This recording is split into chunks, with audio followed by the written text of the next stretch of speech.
When you are silent, you are safe from problems. Meron pong isang kwento tungkol sa isang rebelde, nahuli po doon sa Russia.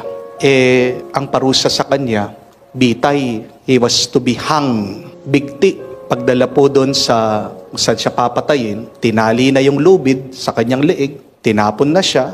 Pero nangyari, habang siya daw po ay nakabitin, bigla-bigla naputol yung lubid, nahulog siya, buhay pa. At sabi ng mga tao, it is a sign from God that this person should not be killed. Ito ay sinyalis, ito ay tanda galing sa Diyos. Ibig sabihin, hindi pa talaga oras para siya ay mamatay. At pinardon siya ng pong hari. Kaya lang, ito pong rebelde, nung siya ay inaalis na, nung siya ay dinadala na sa selda, papakulong na lang, napakayabang daw po. Nagsalita, sabi niya, ganito ba sa Russia, pati yung lubid, walang kwenta, sabi niya. Nakarating sa hari. Nagalit ng hari. Anong sabi ng hari? Ganon? Bukas, ulitin nyo, bigtin nyo ulit, sabi. Patay. Anong naging problema?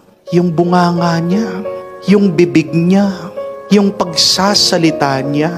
Kung tumahimik lang siya, de sana ligtas siya, de sana buhay pa siya.